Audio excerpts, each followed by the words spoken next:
انہوں نے پیار سے پوچھا، جبکہ دونوں ہی حیرت سے انہیں دیکھنے لگیں۔ نہیں، ہم ایسے کیسے آپ پر بوجھ بنے؟ ہم آپ کی ذمہ داری نہیں ہیں، آبش نے کہا۔ معروف نے بھی اس کی تائید کی۔ آپ ہمیں کوئی ایسی جگہ بتا دیں جہاں پر ہمیں مناسب کام مل جائے اور کرائے کا گھر بھی، معروف نے کہا تو شگفتہ بیگم مسکرا دیں۔ ٹھیک ہے، تم دونوں میرے گھر پر کام کرنا اور انیکسی میں رہ لینا۔ انہوں نے جھٹ دوسرا حل نکالا۔ دل میں کہیں چبھن ضرور ہوئی، کہاں وہ دونوں اپنے گھر، اپنی جنت میں اپنی مرضی سے رہنے والی خوش باش لڑکیاں زندگی نے کیسے دھول چٹائی تھی کہ اب وہ کسی کے گھر پر کام کرتی۔ مگر یہ تو زندگی ہے نا، اچھے اچھوں کو دھول چٹا دیتی ہے۔ حالات کے پیش نظر دونوں کو ہی حامی بھرنی پڑی اور یوں زندگی کا چکر آبش شہریار کو درید بخت کے در پر لے آیا۔ شگفتہ بیگم نے ان دونوں کا گھر میں تعارف کرا دیا۔ گھر میں نئی 2 کام کرنے والیوں کا اضافہ ہو گیا، تبھی کسی کو کچھ خاص فرق نہیں پڑا۔ وہ دونوں انیکسی میں شفٹ ہو گئی تھیں، وہاں پر ان کی ضرورت کی ہر شے موجود تھی۔ شگفتہ بیگم ان کے لیے کسی فرشتے سے کم ثابت نہیں ہوئی تھیں۔ وہ دونوں ہی ان کے اس احساس کو کبھی فراموش نہیں کر سکتی تھیں۔ اس کڑے وقت میں اگر وہ ان کی مدد نہیں کرتی تو نہ جانے وہ دونوں کہاں خوار ہو رہی ہوتی۔ وہ 2 دن بعد گھر آیا۔ صبح 10 بجے کا وقت تھا۔ تمام مرد حضرات ڈائننگ ٹیبل پر ناشتہ کر رہے تھے۔ چونکہ ڈائننگ ٹیبل سے ہال روم صاف نظر آتا تھا، تبھی اس کی آمد سے سب ہی باخبر ہو گئے۔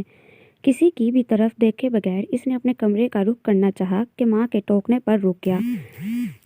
اس وقت اسے نیند کی شدید طلب ہو رہی تھی۔ وہ کسی سے بھی بات نہیں کرنا چاہتا تھا، مگر وہ رک کر ماں کو دیکھنے لگا۔ بیٹا آؤ، ناشتہ کر لو، انہوں نے پیار سے کہا تو خلاف توقع وہ چپ چاپ ان کا حکم مانتے ڈائننگ ٹیبل پر آ گیا۔ سب خاموشی سے ناشتہ کر رہے تھے۔ چیئر کھینچ کر وہ بہت ٹائم بعد اپنی مخصوص جگہ عین دادا جان کے چیئر کے برابر میں بیٹھا ہی تھا کہ راحت صاحب ایک جھٹکے سے چیئر چھوڑ کر کھڑے ہو گئے۔ اس نے ایک نظر اپنے باپ کو دیکھا جس کے چہرے پر سختی اور سنجیدگی کے ملے جلے تاثرات تھے، اور پھر لبوں پر آپ ہی آپ دل جلانے والی مسکراہٹ ابھری۔ بہت سے لوگوں کو اس کا یہاں بیٹھنا ناگوار گزرا تھا اور اس میں سر فہرست اس کا باپ تھا۔ دادا جان نے خشمگین نظروں سے راحت صاحب کی طرف دیکھا۔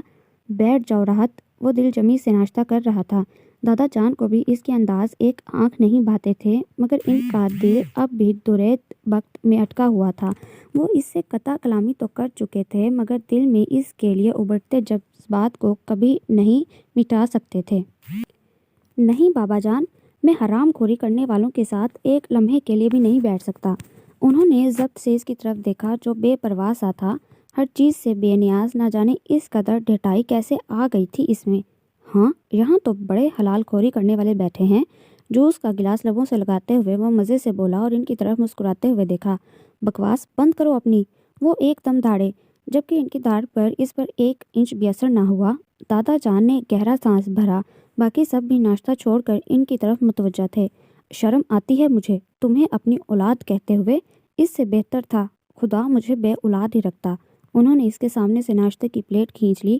اس کا پرسکون انداز ان کے تن بدن کو سلگا گیا۔ کیا کچھ نہیں فیس کر رہے تھے وہ اس کی وجہ سے۔ درید کا ہاتھ تھم گیا، چہرے کے تاثرات سنجیدہ ہو گئے، جبکہ راحت صاحب کے الفاظ ماں کے دل پر پڑے تھے۔ یہ کیا کہہ رہے ہیں آپ؟ انہوں نے راحت صاحب کو روکنا چاہا، جبکہ وہ بے دردی سے ان کا ہاتھ جھٹک چکے تھے۔ اللہ کے سامنے رو رو کر بھلائی کی دعائیں مانگنے سے تمہارا بیٹا سدھر نہیں جائے گا؟ زانی، شرابی، عیبی، جواری، خیر سے وہ سب خصوصیات ہیں برخوردار میں کہ خدا بھی معاف نہ کرے۔ اس سے کہہ دو دور رہے میری نظروں سے، ورنہ قتل کر دوں گا اس کا میں۔ کہیں منہ دکھانے کے قابل نہیں چھوڑا، وہ بھی صرف ایک بے ضرر لڑکی کی وجہ سے، بزدل کہیں گا۔ وہ اپنی بڑاس نکالتے ایک نفرت بھری نظر اس پر ڈال کر ہال سے باہر نکل گئے۔ شگفتہ بیگم نے تعصب سے اس کی پیٹھ کو دیکھا۔ دادا جان نے بھی افسوس سے اپنے ہر دل عزیز پوتے کو دیکھا جو سر جھکائے بیٹھا تھا۔ باقی سب بھی ڈائننگ ٹیبل سے اٹھ گئے۔ ناشتہ تو برباد ہو چکا تھا، مگر چند ہی سیکنڈ میں سب نے دل دہلانے والی نظروں سے اس کی طرف دیکھا جو اپنا غصہ کانچ کے ڈائننگ ٹیبل پر پے در پے مکے برساتا اتار رہا تھا۔ درید، ماں تڑپ کر اس کی طرف بڑھی۔ دادا جان نے بھی اس کو پکارا، مگر وہ تو جیسے بہرا بن گیا۔ اس کے ہاتھ میں کانچ کے ٹکڑے ٹوٹ کر پھنس گئے، خون سے سارا ہاتھ سرخ پڑ گیا۔ مت کرو ایسا بخت میری جان، ماں نے اس کے ہاتھ کو تھاما۔ پاگل ہو گئے ہو تم؟ حیدر نے غصے سے اس کے ہاتھ سے نکلتے خون پر ہاتھ رکھا، جسے وہ جھٹکتا ہوا گھر سے ہی باہر نکل گیا۔ ماروک بھاگ کر انیکسی کی طرف آئی کہ کہیں وہ اسے دیکھ ہی نہ لے۔ اس کا پورا وجود درید بخش کو اپنے سامنے دیکھ کر کانپ اٹھا تھا اور اوپر سے اس کا جنونی انداز، دل سہم سا گیا تھا۔ اس نے جلدی سے انیکسی کا دروازہ بند کیا اور آبش کی طرف بڑھی جو بلاج کے کپڑے چینج کر رہی تھی۔ آبش نے ہی ماروک کو گھر کی طرف بھیجا کہ وہ اب اگر یہاں آ ہی گئی تھی تو ہاتھ پر ہاتھ دھر کر تو بیٹھے سے رہے، کیونکہ کل سے اب تک انہیں کسی بھی کام کے لیے نہیں بلوایا گیا تھا۔ تبھی آبش نے ماروک کو شگفتہ بیگم کے پاس بھیجا کہ اگر کوئی کام ہو تو وہ ان کی مدد کر سکے۔ کیا ہوا ہے؟ وہ پریشانی سے اٹھی۔ اب تو ہر وقت دل میں دھکڑ پکڑ لگی رہتی تھی۔ وہ وہاں، وہ میں ابھی، وہ ہے۔ ماروک بے ربط سا بولنے لگی جو آبش کو خاک بھی سمجھ نہ آیا۔ کیا ہوا ہے ماروک؟ ٹھیک سے بتاؤ، ہمارا دل بیٹھا جا رہا ہے۔ آبش نے اس کو بازو سے پکڑ کر جھنجھوڑ ہی دیا۔ آبش، یہ سید درید بخش کا گھر ہے۔ یا اللہ، ہم کہاں آ گئی ہیں؟ میں نے ابھی اسے دیکھا ہے، اس کے ہاتھ سے خون، وہ پاگل ہے۔ آبش کی گرفت اس کے بازوں پر ڈھیلی پڑ گئی۔ مارو خود بھی خوفزدہ سی اس کو دیکھنے لگی جس کے چہرے کا رنگ بالکل زرد ہو گیا۔ آبش کے وجود میں شدید نفرت کی لہر اٹھی۔ یہ وہ واحد شخص تھا جسے آبش شہریار نفرت کرتی تھی، شدید نفرت۔ اس کی وجہ سے شہریار اس کی زندگی سے چلا گیا تھا۔ اس کی بددعائیں شہریار کو اس سے چھین چکی تھیں، مگر اس کے نام کا خوف، وہ اس خوف سے کبھی آزاد نہیں ہو سکی تھی۔ وہ پیچھے بستر پر سر تھام کر بیٹھ گئی۔ اگر نفرت کو دیکھتی تو ایک لمحے میں اس شخص سے بہت بہت دور چلی جاتی، اور اپنے بیٹے کو دیکھتی تو اس وقت پیسے کی قلت اور خوراک کی کمی اس کے بلاج کی جان لے سکتی تھی۔ اور معروف کہاں لے کر جائے گی وہ اسے؟ اس گھر کے علاوہ کوئی ٹھکانہ نہیں تھا۔ اس نے جیسے بے دردی سے اپنے دل کی آہو بقا کو کچلا اور آنکھوں سے گرتے آنسوؤں کو گالوں پر سے رگڑا۔ شہریار کی یاد شدت سے آئی۔ کاش وہ ہوتا تو وہ اس کے سائے میں پرسکون سی رہتی، مگر وہ نہیں تھا۔ حقیقت یہ تھی، اسے معروف کو دیکھا جو اسی کی طرف دیکھ رہی تھی۔ ہمارا مطلب کام سے ہونا چاہیے۔ ارد گرد کون ہے، کیا ہو رہا ہے، اس بات سے فرق نہیں پڑتا۔ اب تم نہیں جاؤ گی، تم بلاج کو سنبھالو، وہاں ہم خود جائیں گے۔ وہ تمام تر ہمتیں مجتمع کرتے بولی تو معروف اس کو دیکھ کر رہ گئی۔ آبش ایک کمزور لڑکی تھی، وہ جانتی تھی، اور اس بات سے آبش خود بھی واقف تھی۔ دن خاموشی سے گزرنے لگے تھے۔ درید وقت دوبارہ گھر نہیں آیا تھا۔ اس کے پیے سے ماں کو اس کے بینکاک جانے کی اطلاع مل چکی تھی۔ انہیں دکھ بھی ہوا کہ وہ ان سے ملے بغیر چلا گیا، مگر اس کے لیے خیر کی دعا کرتی وہ اپنے رب کے سپرد کر چکی تھیں۔ آبش شگفتہ بیگم کے پاس اپنے لیے کام مانگنے آئی تو انہوں نے اسے ایسا کام سونپا کہ وہ کسی صورت اس کام کی حامی نہ بھرتی۔ وہ خاموشی سے انہیں دیکھے گئی۔ میں جانتی ہوں میں تمہیں عجیب کام سونپ رہی ہوں، اپنے جوان جہاں، اور کوئی شک نہیں، عیاش بگڑے ہوئے بیٹے کی تمام تر ذمہ داری میں تمہیں دے رہی ہوں، مگر یقین مانو میرے پاس اس کے علاوہ کوئی راستہ نہیں۔ وہ خود سے بے پناہ لاپرواہ ہے، اور مجھے تو کیا، کسی ملازم کو اپنے گرد بھٹکنے نہیں دیتا، مگر مجھے یقین ہے تم ایک سلجھی ہوئی لڑکی ہو، تم اس کی ذمہ داریاں خوش اسلوبی سے نبھاؤ گی۔ لیکن اگر تمہیں اس وقت اس کام میں کوئی دقت ہے تو تم انکار کر سکتی ہو، میں برا نہیں مناؤں گی۔ وہ مسکرائیں۔ وہ آبش کے ساتھ کوئی زبردستی نہیں چاہتی تھیں۔ ہم یہاں کام کرنے آئے ہیں اور کام ہماری ضرورت ہے، انکار کا آپشن ہمارے لیے نہیں۔ آپ جو کام کہیں گی ہم وہ پورا کریں گے۔ وہ کڑے دل سے بے تاثر لہجے میں کہتی ان کو خوش کر گئی، جبکہ وجود کی لرزاہٹ اس کے اندرونی حالت کی چگلی کر رہی تھی۔ کارلٹن تھائی لینڈ کے مشہور شہر بینکاک کے سب سے زیادہ لگژری ہوٹلز میں وہ رہائش پذیر تھا، جہاں کی فضا اسے ہمیشہ سے پسند تھی۔ اس کا شاندار اور قیمتی ہوٹل روم کے ٹاپ فلور پر تھا، جہاں سے وہ بینکاک کی خوبصورتی کا آرام سے مزہ لے سکتا تھا۔ اس وقت بھی وہ ٹیرس سے نیچے بھاگتی دوڑتی گاڑیوں، پیدل چلتے مسافروں اور دور تک پھیلی روشنیوں کو گہری نظروں سے دیکھ رہا تھا۔ ہاتھ میں اس کی طلب کا سامان تھا، شراب کا ایک ایک گھونٹ اور بینکاک کی دلکش خوبصورتی اسے اندر تک پرسکون کر رہی تھی۔ شاہ اس کے ساتھ ہی آیا تھا، یا یہ کہنا مناسب تھا کہ وہ شاہ کو کھینچ کر ساتھ لایا تھا۔ کل اس کا شوٹ تھا بینکاک کی مشہور ماڈل کے ساتھ۔ کل کے دن کے بارے میں سوچ سوچ کر ہی اسے مزہ آ رہا تھا۔ دلکش مسکراہٹ لبوں پر ٹھہری ہوئی تھی۔ اب اسے لگنے لگا تھا کہ بینکاک اس کی محبوبہ بن گئی ہے، کیونکہ جب بھی وہ بینکاک کی باہوں میں ہوتا تو ہر غم، ہر فکر، ہر چیز سے آزاد ہو جاتا۔ اس کی خوشی اس شہر کی فضاؤں سے جڑ گئی تھی، تبھی وہ اکثر یہاں پایا جاتا۔ ہیلو مس مہوش۔ وہ شاندار چال چلتا میک اپ روم میں آیا جہاں وہ شوٹ کے لیے بالکل ریڈی تھی، مگر چہرہ بالکل بے تاثر اور سپاٹ تھا۔ یہ ایک رومانٹک شوٹ تھا اور اسی حساب سے اس کی ڈریسنگ تھی۔ جینس کی بلیک پینٹ اور شارٹ بلیک شرٹ پر شارٹ گلڈ ستاروں سے ڈھکی بلیک اور اوور کوٹ میں ڈل میک اپ اور کھلے بالوں میں وہ گزب لگ رہی تھی، جبکہ تھیم کو مد نظر رکھتے ہوئے دوریت کی بھی ڈریسنگ بلیک تھی، مگر اس کی ڈریسنگ میں صرف بلیک پینٹ اور کوٹ تھا، اور کوٹ کے نیچے سے جھلکتا اس کا مضبوط جسم اس کو شاندار دکھا رہا تھا۔ دوریت کے آنے کا رسپانس لیے بغیر مہوش جگہ سے اٹھی۔ ارے ہمارا شوٹ اتنی دوری پر تو نہیں ہونا جو آپ احتیاط برت رہی ہیں، کچھ پریکٹس پہلے نہ کر لی جائے؟ وہ مسکراتے ہوئے اس کی طرف جھکا کہ مہوش 2 قدم دور ہوئی۔ مسٹر دوریت بخش، آپ اپنے اوقات میں رہیں ورنہ مجھ سے برا کوئی نہیں ہوگا، تلخی سے کہتی ہوئی وہ پلٹ کر باہر چلی گئی، جبکہ اس نے سر جھٹکا۔ تمہاری اوقات کا بھی ابھی کچھ دیر میں اندازہ ہو جائے گا۔ ہاں کدھر ہو سائم؟ شوٹ سٹارٹ ہو گیا تھا۔ ڈائریکٹر نے انہیں سیٹ کی طرف بلایا، مگر وہ وہاں جانے سے پہلے سائم سے بات کرنے لگا۔ سر بس میں پہنچنے والا ہوں، سائم نے جواب دیا۔ گڈ، سب کچھ میرے کہے مطابق ہونا چاہیے، اس نے جیسے اسے باور کروایا۔ جی سر، آپ کے حکم کے مطابق ہوگا۔ سائم کا جواب سن کر وہ مسکرایا اور پھر چہرے کے تاثرات پل میں بالکل سنجیدہ ہو گئے۔ یہ ایک بلیک بیڈ روم سیٹ تھا جہاں ڈم لائٹ تھی اور اس ڈم لائٹ میں مہوش پہلے سے ہی کھڑی تھی۔ سر آپ ریڈی ہیں؟ ڈائریکٹر کے پوچھنے پر اس نے اس بات میں سر ہلایا، جبکہ ایک نظر سامنے سے آتے سائم اور شاہ پر ڈالی۔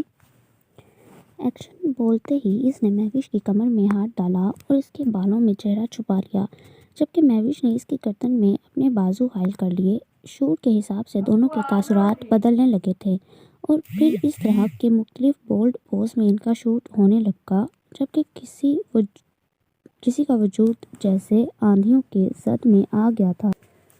اسے یقین ہی نہیں ہو رہا تھا یہ سامنے اس کے بیسٹ فرینڈ کی باہوں میں اسی کی بیوی ہے، وہ اس کی وش ہے، وہ لڑکی جسے اس نے دل و جان سے چاہا، اور جب وہ اس کے ساتھ ایک اچھی ازدواجی زندگی گزارنا چاہتا تھا تو وہ اچانک غائب ہو گئی۔ وہ کہاں گئی تھی اسے معلوم نہیں تھا۔ اس نے پچھلے 2 سالوں میں پورا پاکستان چھان مارا تھا، مگر وہ کہیں نہیں تھی، اور پھر محبت کی جگہ غصے اور نفرت نے لے لی۔ اسے یقین ہونے لگا تھا وہ اپنی ماں جیسی ہے، اس کی ماں بھی ایسے ہی بھاگ گئی تھی، مگر آج اس کو اپنے سامنے اور اس حلیے میں دیکھ کر جیسے شاہ 100 بار مرا تھا۔ دل میں کہیں چھپی محبت کا آج خون ہو گیا تھا، دماغ کی رگیں تن گئی تھیں، اور اس سے پہلے سب کچھ اس کے ہاتھ سے نکلتا وہ دندناتا ہوا اس جگہ پہنچا جہاں دوریت بخت اس کے گلے میں ہاتھ ڈالے کوئی پوز بنوا رہا تھا۔ اس نے غصے کی شدت سے دوریت کے منہ پر ایک زوردار پنچ مارا۔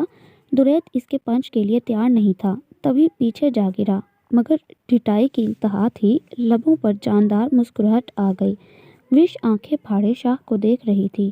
درد اور تکلیف، نفرت، حقارت، کیا کیا نہیں تھا اس کی ان نظروں میں۔ چٹاخ اس کا ہاتھ وش پر اٹھا تو رکا نہیں، وہ دور فرش پر جا گری۔ What the hell? ڈائریکٹر غصے سے شاہ کو قابو کرنے کے لیے بڑھا، جو وش کا منہ اپنے پے در پیر پڑنے والے تھپڑوں سے سجا چکا تھا۔ کیمرہ مینز بھی اس کے بھپرے ہوئے وجود کو اپنی گرفت میں کرنا چاہتے تھے، مگر وہ کسی کے قابو میں نہیں آ رہا تھا۔ وش خاموشی سے فرش کو گھور رہی تھی۔ کوئی اور بھی تھا جو شاہ کے وجیح مگر غصے سے سرخ پڑتے چہرے کو پہچاننے کی کوشش کر رہا تھا۔ چھوڑ دو اسے۔ دوریت نے اس کو ان سب کی گرفت سے آزاد کروایا، مگر شاہ نے دوریت کے منہ پر پھر سے ایک زوردار پنچ رسید کیا۔ کمینے، میں تجھے زندہ کاٹ دوں گا۔ اس سے پہلے وہ ایک اور پنچ مارتا درید نے اس کا بازو مضبوطی سے پکڑ لیا۔ جگر، بس تیری پراپرٹی کو چھونے کی اتنی سزا کافی ہے۔ یہ میں نے خود سے منتخب کی ہوئی تھی، ورنہ تو کہاں مجھے میری مرضی کے بغیر مار سکتا ہے؟ کیوں کیا تو نے ایسا؟ شاہ اسے پیچھے دھکا دیتا دھاڑا۔ ابے بیوی تیرے سے نہیں سنبھلتی، بکواس تو مجھ پہ کر رہا ہے۔ خیر تجھے اس سے ملوانا تھا، میرا اپنا انداز تھا، اب تو جانے اور تیرا کام۔ وہ مسکراتے ہوئے اس کا کندھا تھپ تھپا کر سائم کی طرف بڑھا جو فرسٹ ایڈ باکس لیے کھڑا تھا۔ یہ نیوز نہیں بننی چاہیے۔ اگر کسی بھی قسم کی کوئی بھی نیوز ٹی وی پر نشر ہوئی تو تم مجھے اچھی طرح جانتے ہو، باقی تمہارا شوٹ ہو جائے گا۔ اس بار ماڈل میں خود لے آؤں گا۔ سائم اس کے لبوں سے نکلتے خون کو صاف کر رہا تھا جبکہ درید ڈائریکٹر کو وارن کرتا وہاں سے نکل گیا۔ شاہ نے وش کے بے چین پڑے وجود کو اٹھایا ایک جھٹکے سے اور اس کا بازو تھام کر وہ بھی نکل گیا، جبکہ وش کو اس کی گرفت میں اپنا بازو ٹوٹتا محسوس ہوا۔ شاہ نے اس کے وجود کو زبردستی کمرے میں دھکیلا اور دروازہ بند کر دیا۔ کھولیں دروازہ، وہ مشکل گلے میں اٹکتے آنسوؤں کو باہر نکلنے سے روکتی بولی۔ اتنے عرصے بعد اسے اپنی آنکھوں کے سامنے دیکھ کر دل برداشتہ ہو رہی تھی، جبکہ شاہ کا دماغ غصے سے کھول گیا۔ کتنی گندی ہو تم، اور کتنا گند بھرا ہے تمہارے دماغ میں۔ مجھے افسوس ہے میں نے کبھی تم سے محبت کی۔ تم نکلی اسی طوائف کی بیٹی، بالکل اسی کے جیسی۔ وہ بھی شوہر کو چھوڑ کر بھاگ گئی تھی، تم نے بھی اس گند کو اپنانے کے لیے مجھے چھوڑا۔ نفرت ہو رہی ہے مجھے اس جذبے سے جو ہمیشہ تمہاری حمایت میں چیختا۔ اس نے میرے دل پر پکڑ کر رکھی تھی، جس نے میرے دل سے آج تک تمہارے نام کی محبت نکلنے نہیں دی۔ لعنت ہے مجھ جیسے آدمی پر، لعنت ہے۔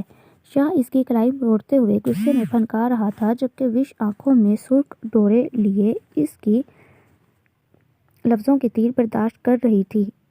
جانے دے مجھے، وہ بس اتنا ہی بولی کہ شاہ نے اس کو جھٹکے سے خود سے دور کیا۔ ہاں چلی جاؤ، بہت دور، مگر جاتے جاتے مکمل آزاد ہو جاؤ کہ آگے تمہیں کوئی قدم اٹھانے میں کسی قسم کی دقت نہ ہو۔ میں تمہیں طلاق دے کر اس نام نہاد رشتے سے آزاد کر دینا چاہتا ہوں، کیونکہ مجھے اپنا نام تمہارے نام کے ساتھ نہیں جوڑنا، اور اگر یہ نام جوڑا رہا تو تم کہیں نہیں جا سکو گی۔ اتنا بغیرت نہیں ہوں میں کہ تمہیں بے غیرتی کے لیے کھلے عام چھوڑ دوں۔ دروازے کی طرف بڑھتے وش کے قدم تھم گئے۔ وہ اپنی جگہ منجمد ہو کر رہ گئی۔ کیسی محبت تھی اس شخص کی جو کچھ بھی جانے بغیر بس فیصلے سنا رہا تھا، نہ کچھ سمجھا نہ کچھ سنا، نہ جاننے کی کوشش کی اس کے اندر کیا چل رہا تھا۔ وہ کتنی تکلیف میں تھی، کتنی اذیتوں میں تڑپ تڑپ کر اس نے وقت گزارا، اور آج وہ ملا بھی تو غیرت کے لیے اسے چھوڑ دینا چاہتا تھا۔ اس کا دل کیا پھوٹ پھوٹ کر روئے اپنی قسمت پر، اپنے ہونے پر۔ وہ پلٹی تھی، زخمی نظروں سے اس ستمگر کو دیکھا جو اسی کی طرف دیکھ رہا تھا، اور پھر نہ جانے اسے کیا ہوا تھا۔ اس نے جھپٹ کر شاہ کا گریبان اپنی مٹھیوں میں گرفت کر لیا۔ طلاق دو گے مجھے؟ طلاق دے کر آزاد کرنا چاہتے ہو؟ تمہاری غیرت کو گوارا نہیں کہ تمہارا نام مجھ جیسی گندی کے ساتھ جڑے؟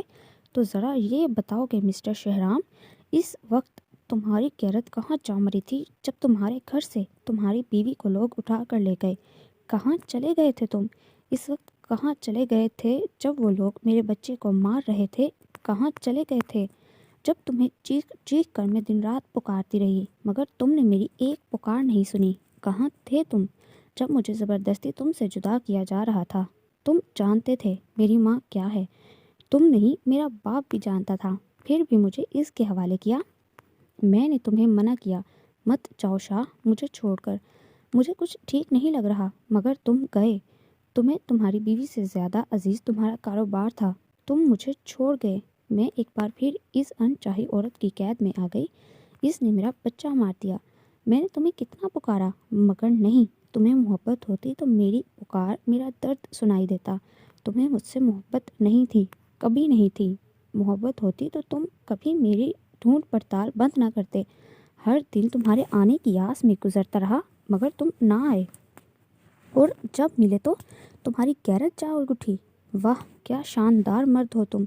ٹھیک ہے، دو طلاق کرو آزاد، ویسے بھی میں زندگی جی نہیں رہی، زندگی مجھے جی رہی ہے، اور جب اس کا دل کرے گا یہ سانسیں بھی وجود سے ناتا توڑ لیں گی، مگر تم میرے گندے نام سے آزاد ہو جاؤ گے، تم 2 طلاق۔ وہ اس کو جھٹکے سے خود سے پرے دھکیلتی دونوں ہاتھ سینے پر باندھی اس کی صورت تکنے لگی جو ان انکشافات پر دنگ تھا۔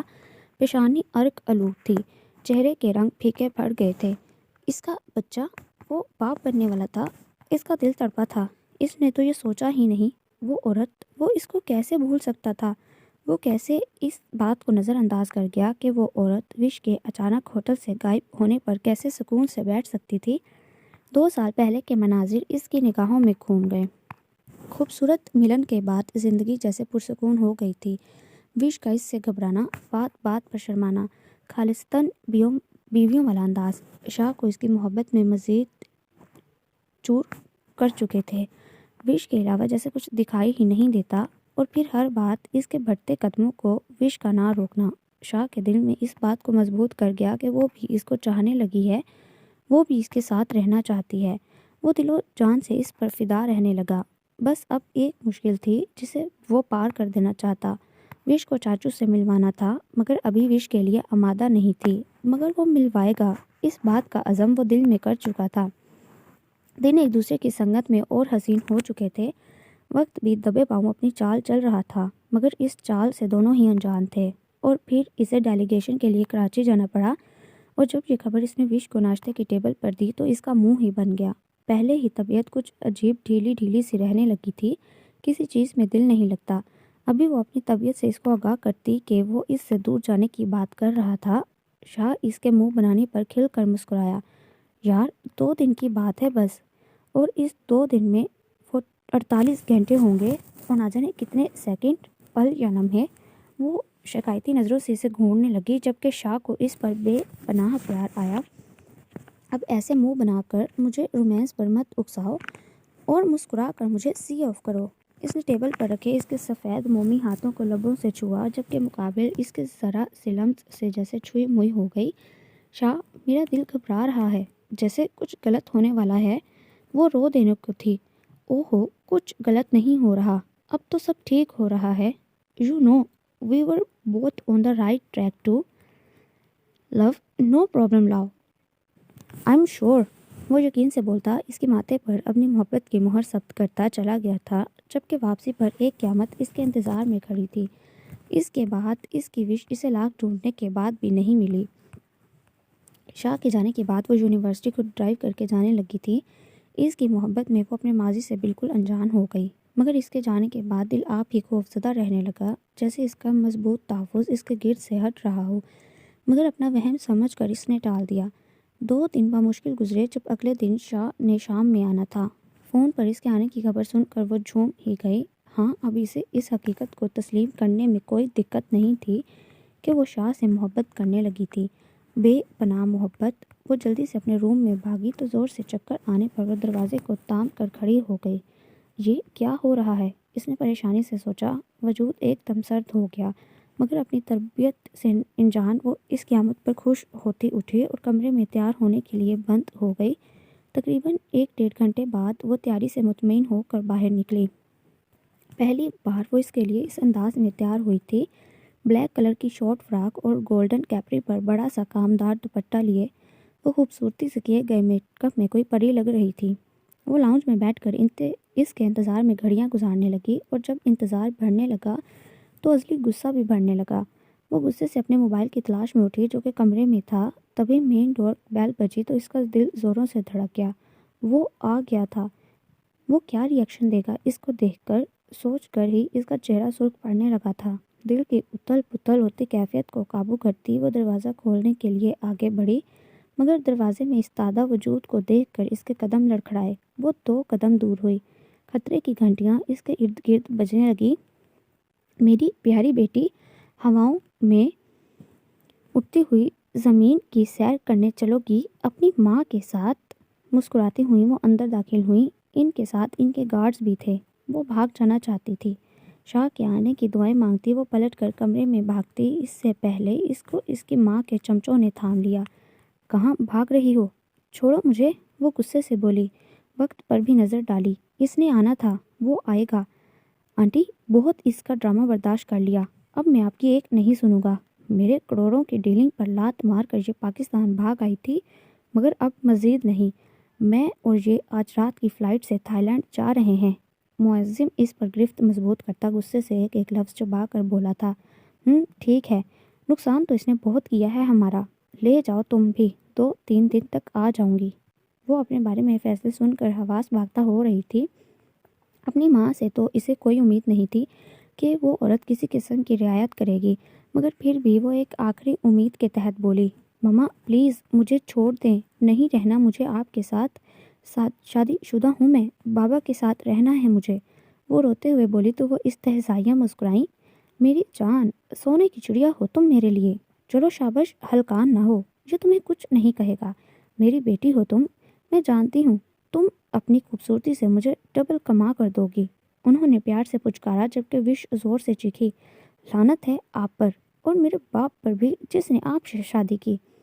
انہوں نے گور کر اسے دیکھا، مزید یہاں رکنا خطرے سے خالی نہیں تھا۔ انہوں نے معظم کو سر کے اشارے سے اسے لے جانے کا کہا تو وہ اسے گھسیٹتا ہوا باہر کی جانب لے جانے لگا، جبکہ وش کی چیخیں اور شاہ کے نام کی پکار بڑھتی چلی گئی۔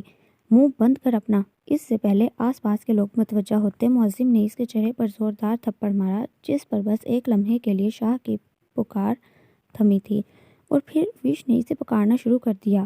اف! معظم نے اس کے تڑپتے وجود کو قابو کیا اور منہ پر ہاتھ رکھ کر گھر سے باہر لے آیا۔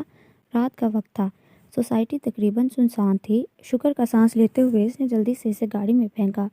وش منہ کے بل سیٹ پر گری، مگر ہاتھ پاؤں چلا کر وہ باہر نکلنا چاہتی تھی، مگر معظم نے جلد ہی گاڑی لاک کر کے آگے بڑھائی اور ایئرپورٹ کے راستے پر ڈال دی۔ کھولو دروازہ، شاہ! وہ معظم پر مکے برساتی پھر سے چیخی، جبکہ معظم نے گاڑی روک کر اس کے منہ پر تھپڑوں کی برسات کر دی۔ بولا نہیں ہوں میں اپنا نقصان، اپنی ماں کی وجہ سے زیادہ ہی سر چڑھ گئی ہے، بدذات کہیں کی۔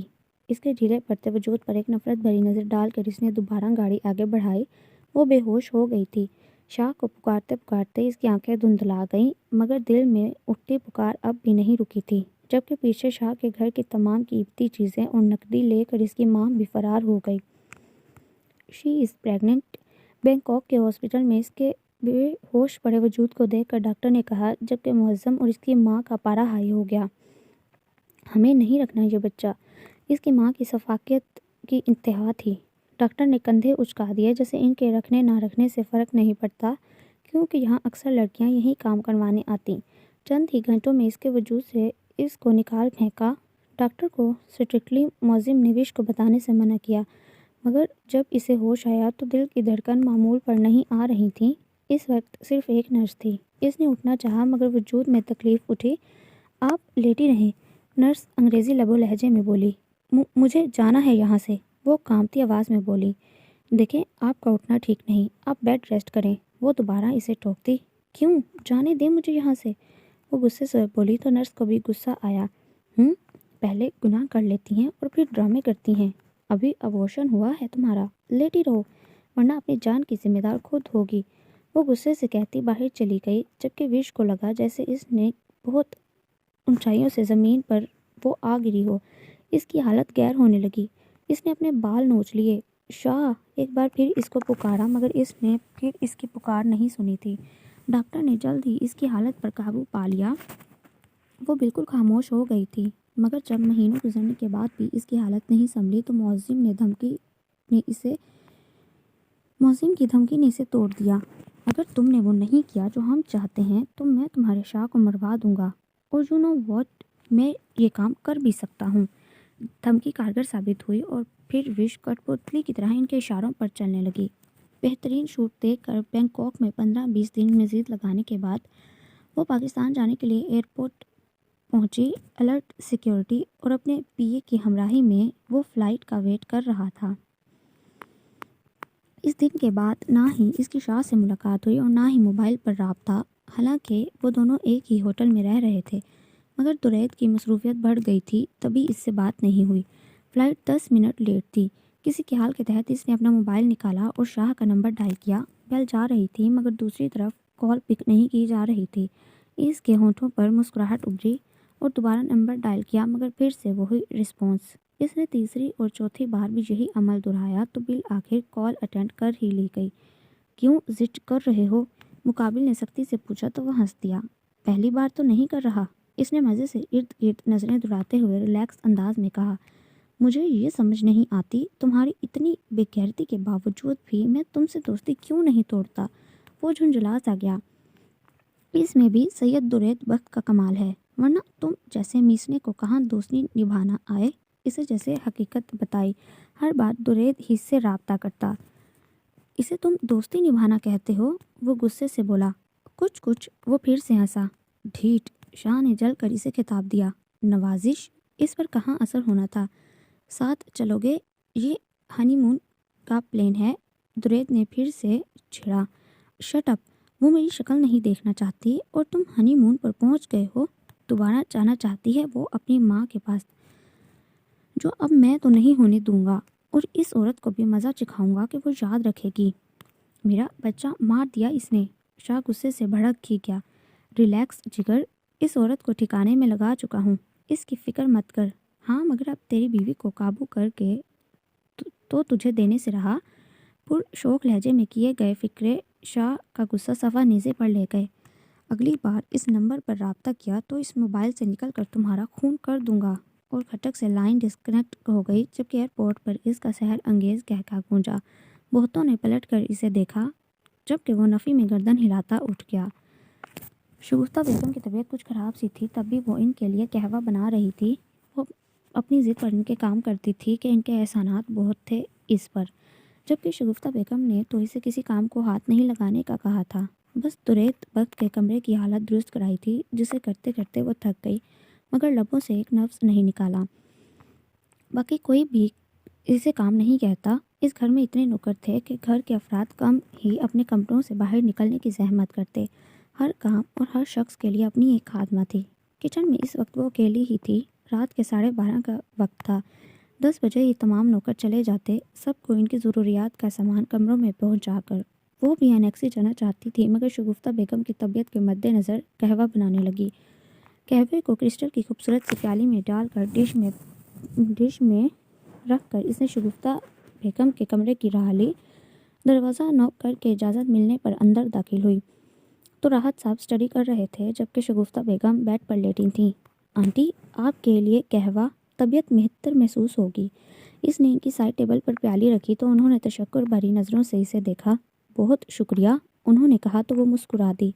سر، آپ کو کچھ چاہیے؟ راحت صاحب کو اپنی طرف دیکھتا پا کر اس نے کنفیوز سا ہو کر پوچھا۔ نو تھینکس، انہوں نے سہولت سے انکار کیا اور دوبارہ اپنے کام میں مگن ہو گئے جبکہ وہ جلدی سے روم سے باہر آ گئی۔ اس سے پہلے وہ لاؤنج سے باہر نکلتی اچانک ہی لائٹ چلی گئی۔ وہ وہیں رک گئی۔ اول تو اس علاقے میں لائٹ نہیں جاتی تھی اور اگر جاتی بھی تھی تو فوراً آ بھی جاتی۔ وہ اسی انتظار میں کھڑی تھی کیونکہ اندھیرا ہونے کی وجہ سے قدم اٹھانے میں دشواری ہو رہی تھی مگر کھڑکی سے آتی ہلکی پھلکی روشنی کی وجہ سے وہ چھوٹے چھوٹے قدم اٹھانے لگی کہ اندھیرے میں اسے سامنے سے کوئی وجود کے اندر آنے کا گمان ہوا۔ وہ جلدی سے یہاں سے نکل جانا چاہتی تھی۔ وہ قدم جماتی آگے بڑھنے لگی جبکہ کوئی اور بھی رفتہ رفتہ اندر کی طرف آ رہا تھا۔ چال میں سرمستی تھی۔ اس سے پہلے کہ وہ باہر نکلتے کسی نے اس کی کلائی تھام لی۔ وہ جی جان سے کام گئی۔ سگریٹ کلون کی ملی جلی خوشبو میں ایک عجیب قسم کی بو بھی تھی۔ اس کو متلی ہونے لگی۔ اپنا ہاتھ چھڑوانا چاہا مگر مقابل کی گرفت خاصی سخت تھی اور اچانک ہال روم میں مدھم روشنیاں پھیل گئیں۔ آبش نے پہلے اپنے ہاتھ کی طرف اور پھر اس شخص کی طرف دیکھا تو اس کے چہرے کے رنگ اڑ گئے جبکہ مقابل بھی مدی مدی آنکھوں سے اسے دیکھ رہا تھا۔ اس نے گھبرا کر ہاتھ کھینچا۔ تم؟ مدھم سی آواز ابھری۔ پھر سے ایک اور خیال، اور اپنے ماتھے پر ہاتھ مارتا نشے کی کیفیت میں بولا جبکہ آبش کی جان پر بن رہی تھی۔ اسے نہیں پتا تھا کہ شخص آج آئے گا ورنہ وہ بہت پہلے ہی یہاں سے نکل جاتی۔ اب وہ اپنا ہاتھ چھڑوانے کی تگ و دو میں تھی۔ روزانہ میرے خواب میں آ جاتی ہو، پھر خیال بن کر سامنے آ جاتی ہو۔ جس دن میرے سامنے حقیقت میں آ گئی نا، اس دن تمہارا روم مجھ سے پناہ مانگے گا۔ وہ اس کے ہاتھ پر پکڑ سخت کرتا بولا۔ چھوڑیں میرا ہاتھ۔ لہجے کو مضبوط بناتی ہوئی وہ اپنا ہاتھ چھڑوانے لگی جبکہ وہ اس کی آواز پر چونکنے کے بجائے خمار آلود نظروں سے اسے گھورنے لگا۔ تم صرف میری ہو، سرگوشی سے بھی کم آواز میں کہے گئے یہ فکرے آبش کی آنکھوں کو نم کر گئے۔ شہریار کا چہرہ نگاہوں میں گھوم گیا اور اس کی ہلکی سی چوک درید بخت کو مزید اس کے قریب کرنے لگی۔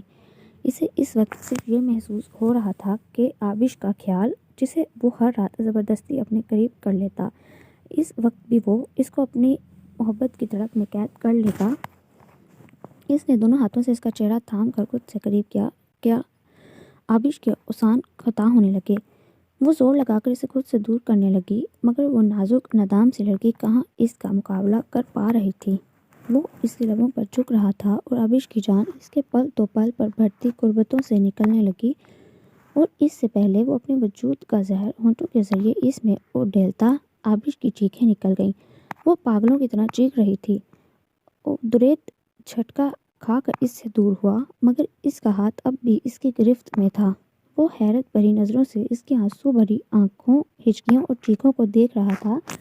دماغ جیسے جھٹکوں کی زد میں تھا۔ آبش کی چیخیں سن کر سب سے پہلے راحت صاحب کمرے سے باہر آئے۔ دادا جان، شگفتہ بیگم اور باقی گھر والے بھی نکل آئے۔ راحت صاحب نے جلدی سے آگے بڑھ کر درید کا ہاتھ آبش سے آزاد کروایا۔ وہ لڑکھڑایا۔ کچھ نشے کا اثر بھی تھا اور جھٹکا بھی شدید تھا۔ بغیرت راحت صاحب نے غصے سے اس کے منہ پر چماٹا مارا۔ اس کے ڈولتے وجود سے وہ اندازہ لگا چکے تھے کہ وہ اپنے حواسوں میں نہیں، اور اسی بات پر ان کا غصہ مزید بڑھ گیا۔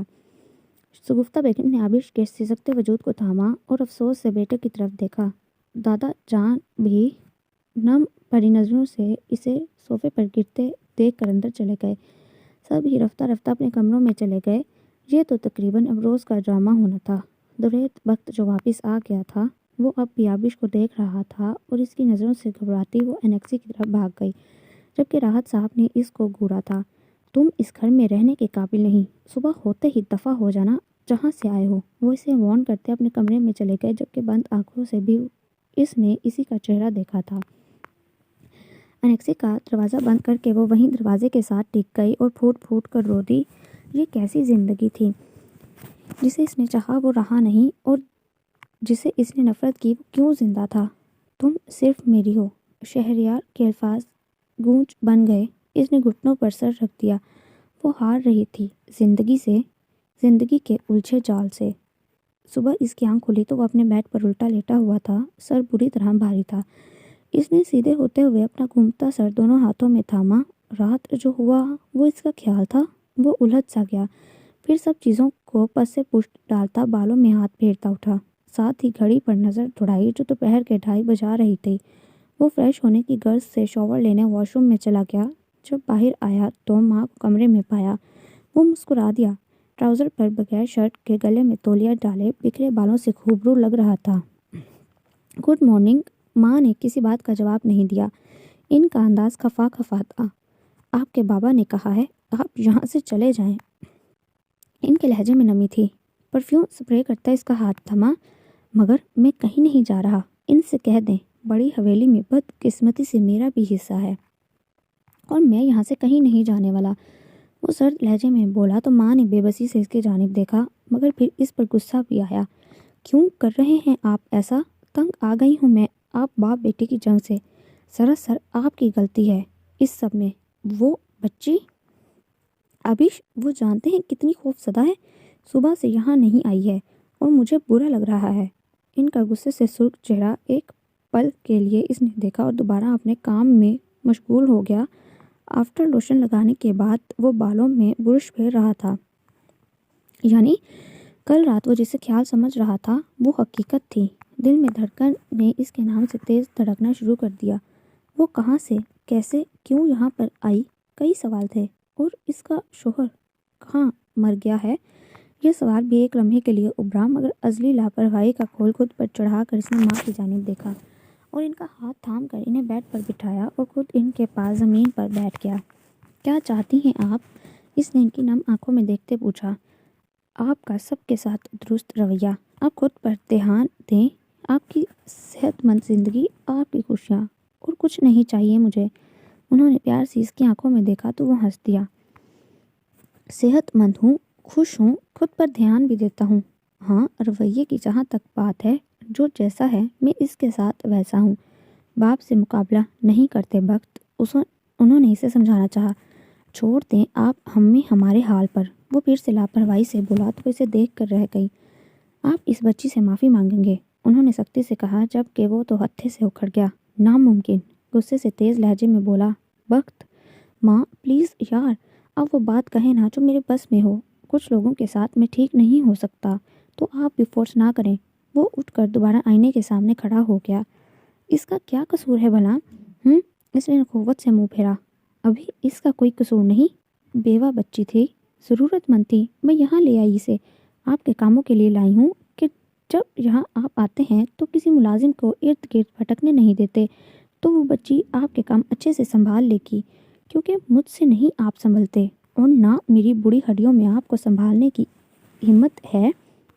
شگفتہ بیگم آگے بھی بول رہی تھیں مگر وہ تو لفظ بیوہ پر اٹک گیا۔ شوق سا انہیں دیکھنے لگا، مگر یہ شوق ہونا بھی چند لمحوں کے لیے تھا، پھر اس کے لبوں پر پراسرار مسکراہٹ رنگ گئی۔ انٹرسٹنگ، بے آواز لب پھڑپڑائے، مگر اب میں منع کر دوں گی اسے، مجھے وہ بہت عزیز ہے، مگر آپ کی حرکتوں سے کہیں ہرٹ نہ ہو جائے، انہوں نے نروٹھے انداز میں کہہ کر جیسے بات ختم کی۔ وہ تو مسکرا ہی دیا۔ کوئی ہرٹ ہو رہا ہے یا نہیں مجھے فرق نہیں پڑتا، فرق اس بات سے پڑتا ہے کہ میری ماں ہرٹ نہ ہو، کیونکہ تب وہ تب بھی میرے ساتھ ہیں جب کوئی میرے ساتھ نہیں۔ اس نے جھک کر ان کی پیشانی پر بوسہ دیا تو وہ اپنے بیٹے کی محبت پر نہال ہو گئی۔ تو بیٹے، میری جان، میرے وقت، اپنا رویہ ٹھیک رکھو، پلیز کسی کو تنگ مت کرو، انہوں نے محبت سے پچکارا تو بس بات میں سر ہلا گیا۔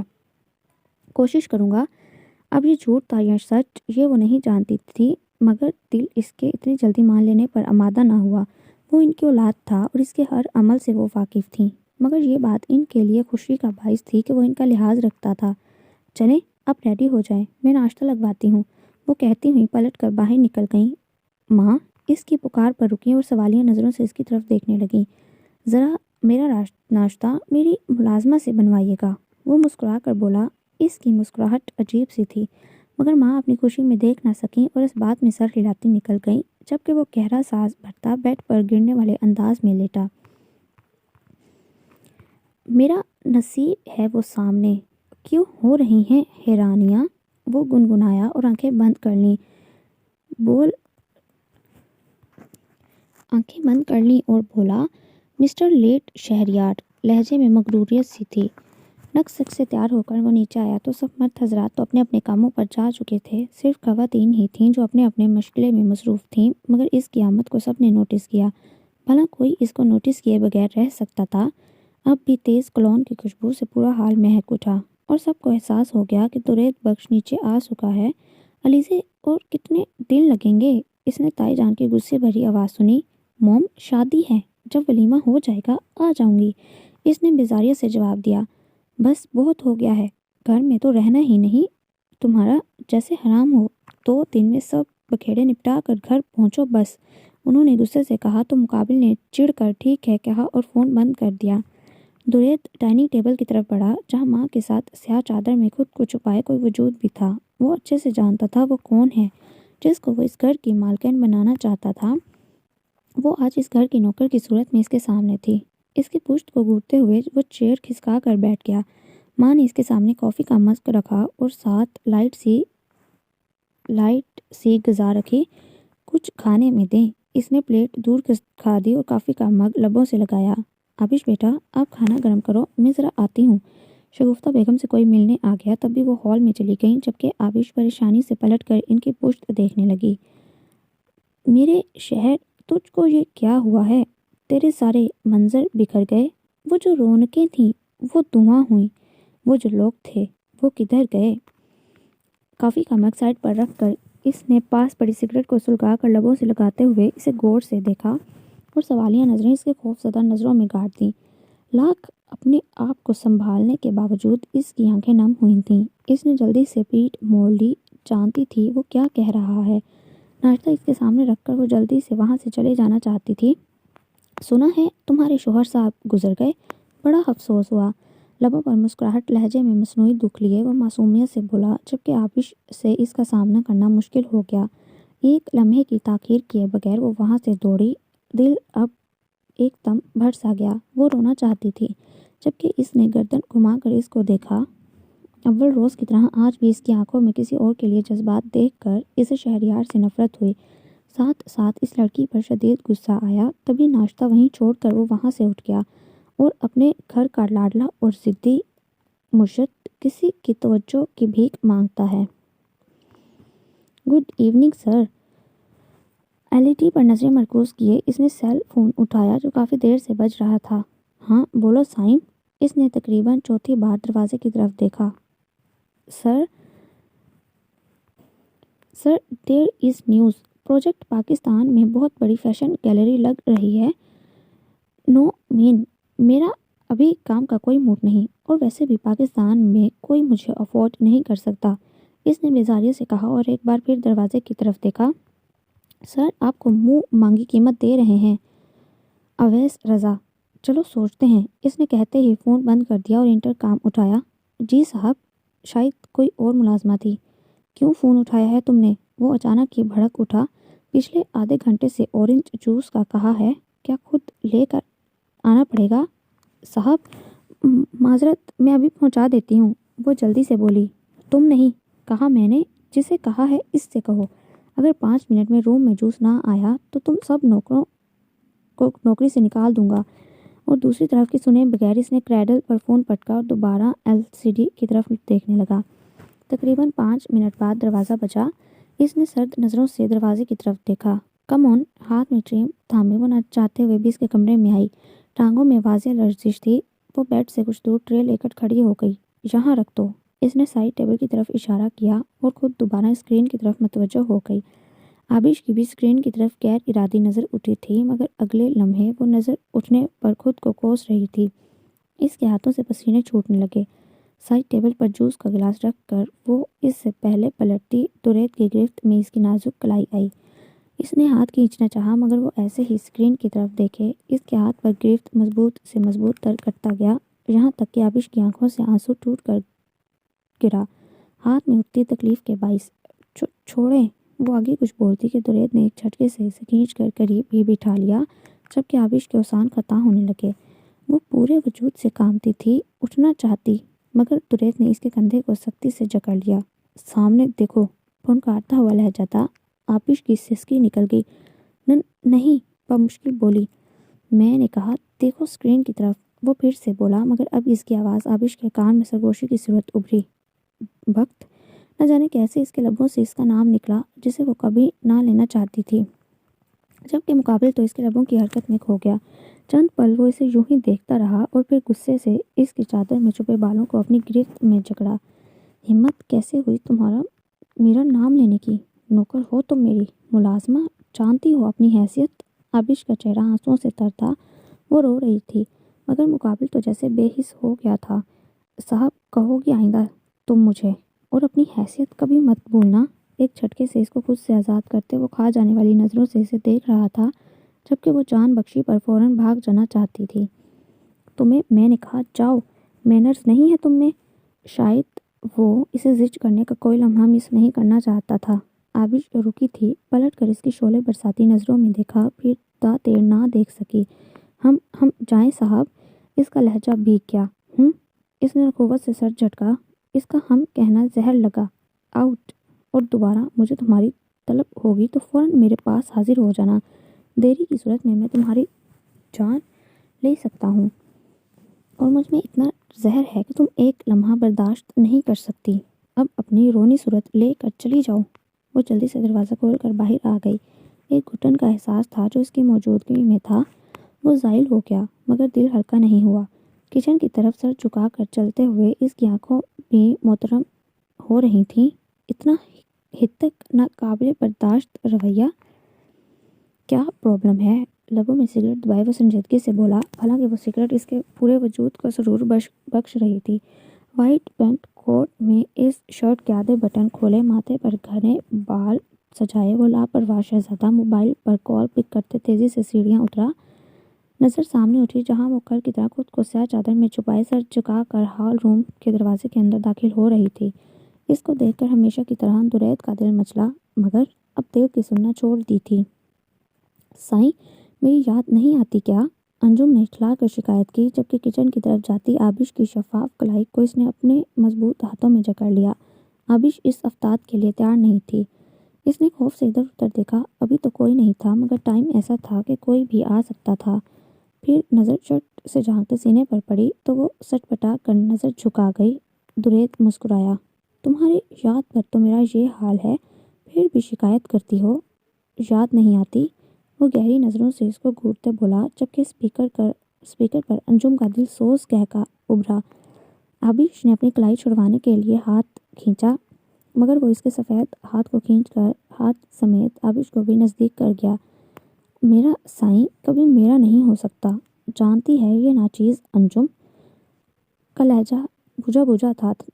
اس نے مسکرا کر آبش کی نم آنکھوں میں دیکھا، جو اب بھی اپنا ہاتھ چھڑوانے کی تگ و دو میں تھی۔ یقین مانو ہنی، درید سر سے پاؤں تک صرف تمہارا ہے۔ سگریٹ کا دھواں آبش کے چہرے پر چھوڑتے ہوئے وہ دلکشی سے بولا۔